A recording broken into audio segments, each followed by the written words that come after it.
do you measure the success rate for like being, you know, a successful freshman? To be able to get on the Freshmen, or you mean look at the past ones? Look at the past ones. Like when you look at like J. Cole was a previous freshman cover. I mean, it's not really on us to rate. It's on. I mean, it's on. You see, the freshman cover is not for us, for you to just say, "Hey, I made it." It's for you to use as a tool to get bigger. Right. You know, and how you use it and what you do with it is on you. But doesn't that speak to your selection process? Like, what's your question, AJ? Now, I was going to ask you, what's the actual, I guess, science behind it? Like, how do you go about selecting artists? Because I think if the fans or the readers knew, then they would have a better understanding of why you choose the people you choose to put on your cover and why you exclude others. Like, most people are kind of in the dark about, well, how is... Well, we've explained it before, okay. but we'll explain it again, definitely. Everybody on the cover hasn't had a major label debut. They might have had something independent or, you know, mixtapes, but they haven't had that official, something that they identify as a major label debut for them. You know, or I guess everybody anoints as kind of official major label debut. The other thing is that it's kind of who we look at as having a promising next year, you know, within the next year, and we believe that they're going to make some, they could, making the right moves in the way they're going, make some significant noise within hip-hop.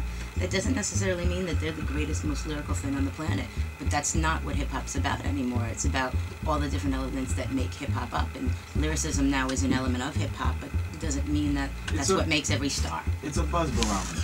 Like, it's a buzz barometer. I mean, it determines what, excuse me, what might blow up in mainstream hip hop. You know, I mean, if you're putting everybody, if you're doing credibility covers, you don't sell issues. You know, you don't make magazines. You're hitting a certain audience that's very underground. You're hitting a mainstream audience here because you're giving a taste of all different types of artists here, who are hitting or making waves in their areas. You know, they're not the same type of artists. They're not from the same market. They're all different areas, but they're making different buzzes within their industry or within their areas. Which artists would you say you get the most questions about who aren't on the cover? Like, what names keep coming up? People asking.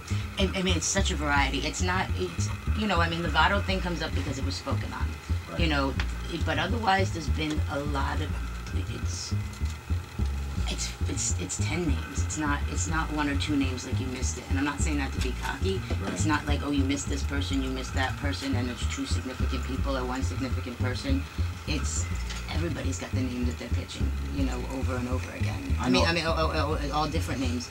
So I mean, that's why I feel like confident about what we picked, because I don't feel like there's that one person that was missed. The names that we've talked about up here were Xxl.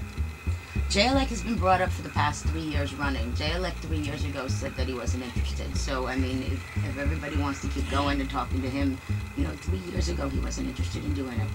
I don't see why 3 years later he's going to be interested in doing it. So you guys, once he said he wasn't interested, that was it? 3 years ago he wasn't interested in being a freshman, and we thought that's where the point was for him to be. So, at that point he wasn't interested. So we passed, yeah. Damn, 3 years ago. Three freshman classes ago, yeah. Chip the Ripper. Chip the Ripper came up in conversation, but we just didn't make our top 11. That's, you know, no diss to Chip the Ripper. Just this is the 11 we went with. Dom Kennedy, that's another name. Dom Kennedy, same thing as Chip the Ripper, came up in conversation, but this is who we went with.